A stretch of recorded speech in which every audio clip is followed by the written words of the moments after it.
Bismillahirrahmanirrahim. Assalamualaikum warahmatullahi wabarakatuh. Alhamdulillahilladzi ja'ala shiyam syahrul ramadan unzila fihil quran hudan linnas wa bainatin minal huda wal furqan. Allahumma salli wa sallim ala Sayyidina Muhammad wa ala alihi wa sahbihi ajma'in. Amma ba'd.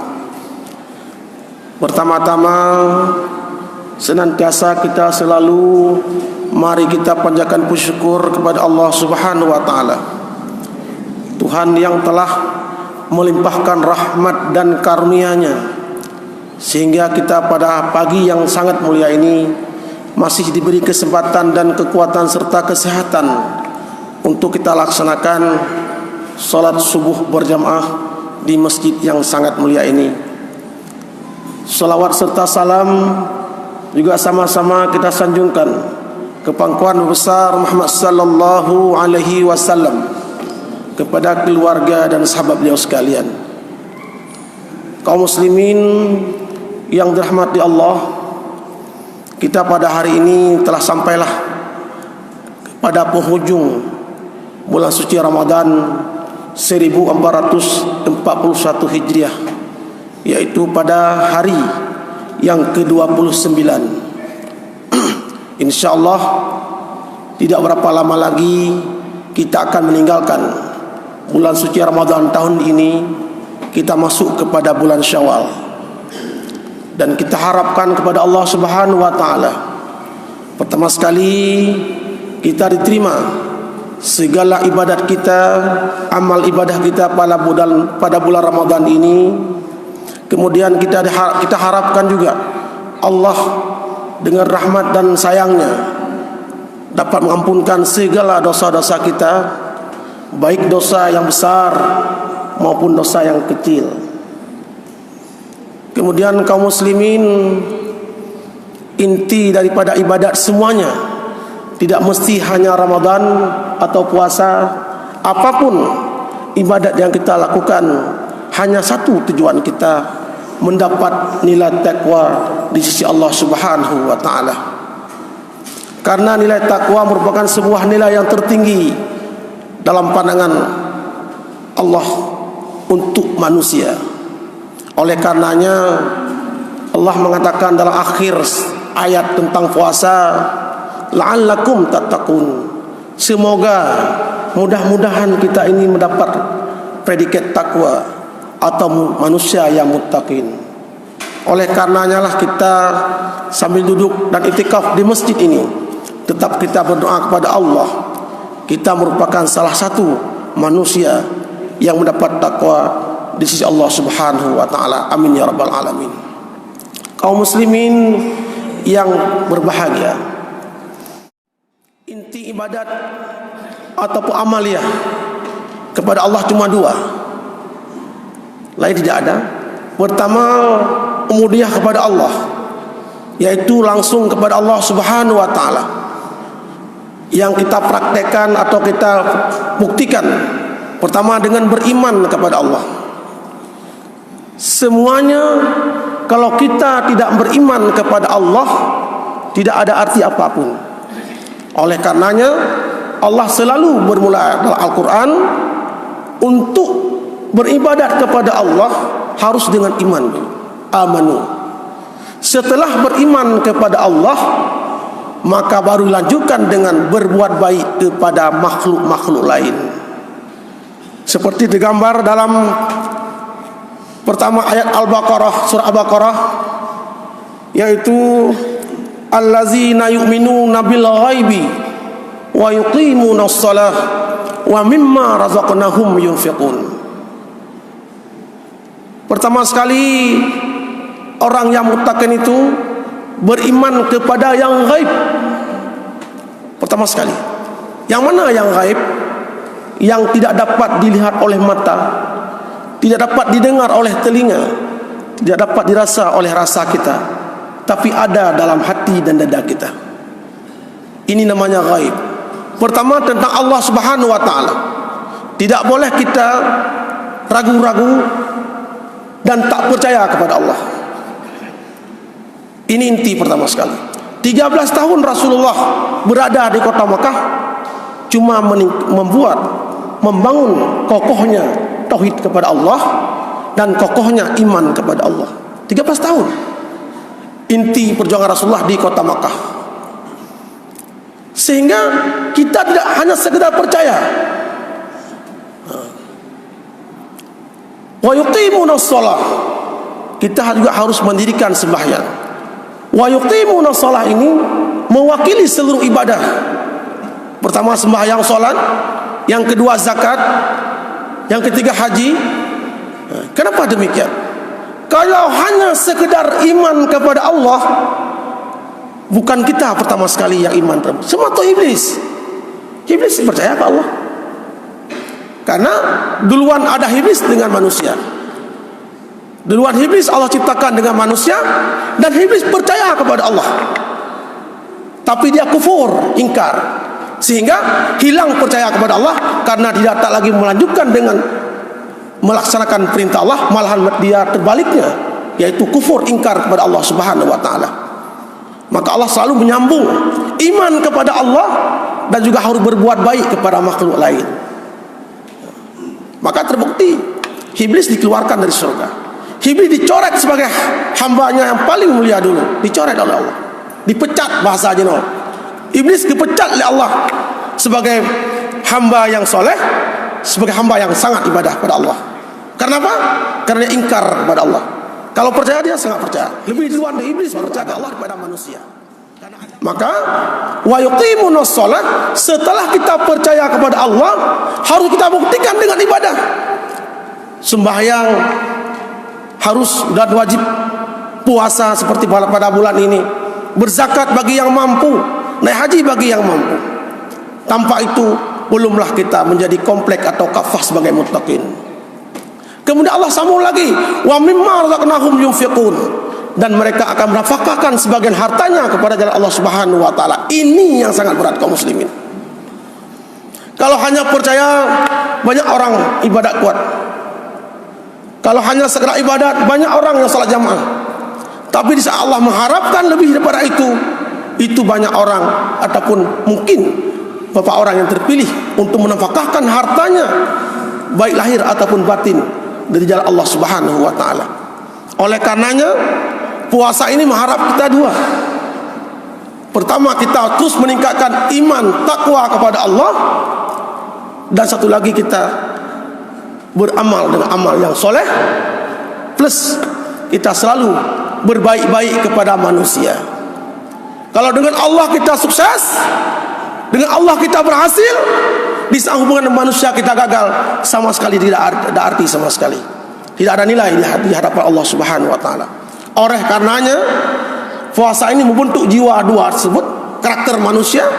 Pertama, secara vertikal dia baik hubungan dengan Allah, kemudian dengan manusia terus juga memperkuat silaturahmi ataupun kesatuan dan persatuan. Oleh karena kaum muslimin, kita mengharapkanlah satu hari lagi mungkin kita menghadapi bulan suci Ramadan. Nantinya kita harapkan begitu kita keluar daripada bulan Ramadan, menjadi manusia yang takwa, beriman, beramal soleh, dan saling menguatkan silaturahmi antara sesama kita manusia. Hadirin yang dirahmati Allah Subhanahu wa taala. Oleh karenanya lah kita menjelang puasa ini, habis puasa kita menghadapi dengan hari raya Idul Fitri. Mari kita sama-sama pertama sekali membayar zakat fitrah yang mungkin satu hari lagi, sehingga nanti dengan fitrah ini pertama mensucikan kita sendiri, harta kita sendiri, yang kemudian membantu para fakir miskin dan anak yatim yang masih banyak ada di daerah kita ini. Kaum muslimin, oleh karenanya Allah berfirman dalam surah Al-Quran, innamal mu'minuna alladzina amanu billahi wa rasulih summa lam yartabu wajahadu bi amwalihim wa anfusihim fi sabilillah ulaika humus shadiqun. Sesungguhnya orang beriman itu yang betul-betul beriman, pertama iman kepada Allah billahi, dan kedua wa rasulih, kepada rasulnya, kaum muslimin. Dan yang ketiga, summa, kemudian mereka lam yartabu, tidak ragu-ragu, tidak pernah dia was-was, tidak pernah berbagi hati, yaitu berjihad. Jihad itu tidak hanya berperang, baik dengan hartanya atau jiwanya, kemana? Fi sabilillah, di jalan Allah. Ulaika humus shadiqun, itulah mereka yang beriman, kaum muslimin. Kita diuji, sehingga nanti kaum muslimin, bila hubungan berdua ini kita seimbangkan, maka di hari yaumil qiyamah orang ini menyebut orang muflihun, orang yang beruntung. Ulaika ala hudam mir rabbihim wa ulaika humul muflihun. Mereka lah yang mendapat petunjuk dari Tuhannya, dari Rabbnya, dan juga mereka mendapat kemenangan dan keberuntungan pada saat masa orang tidak semuanya mendapat keuntungan. Di hari yaumil qiyamah nanti Rasulullah pernah bersabda, tahukah kamu orang yang muflis, orang yang rugi, bangkrut?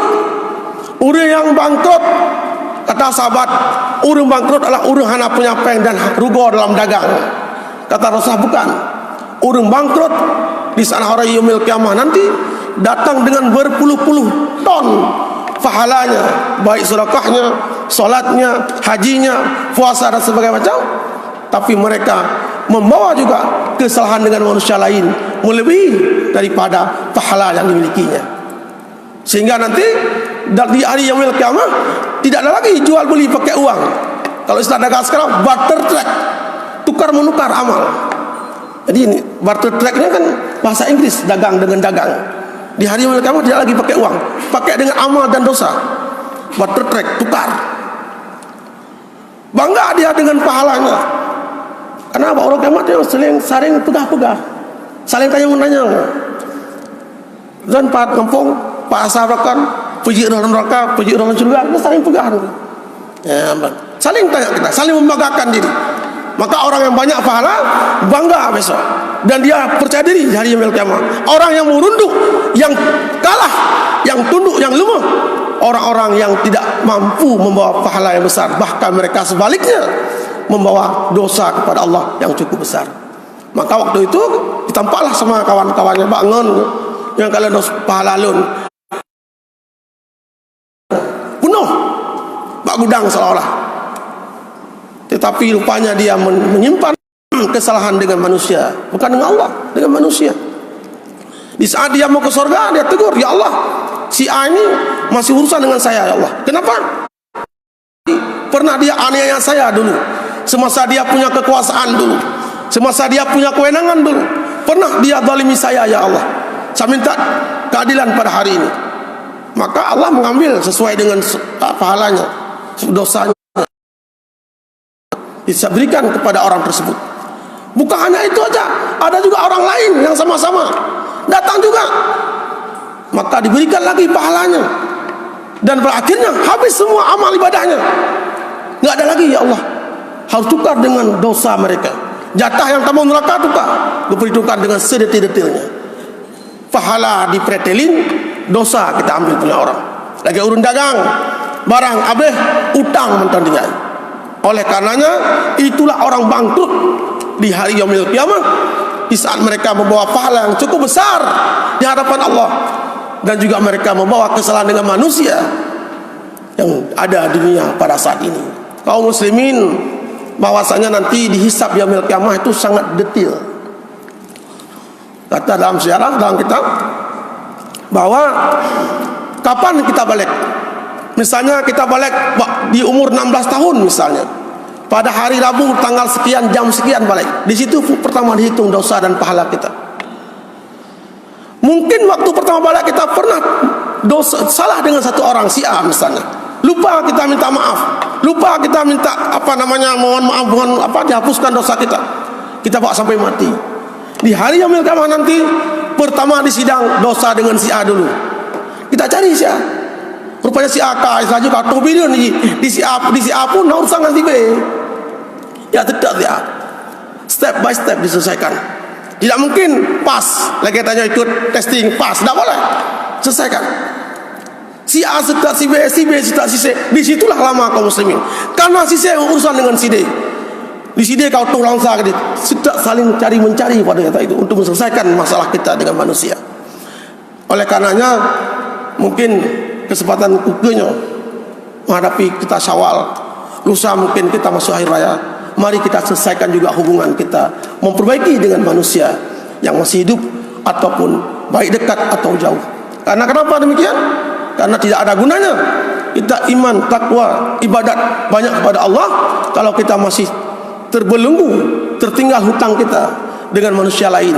Dan insya Allah sekarang ini sangat mudah, adanya teknologi IT, punya HP, punya macam-macam download apa itu, punya jaringan aplikasi, bisa kita minta maaf, saling balas membalas, bisa, sangat mudah.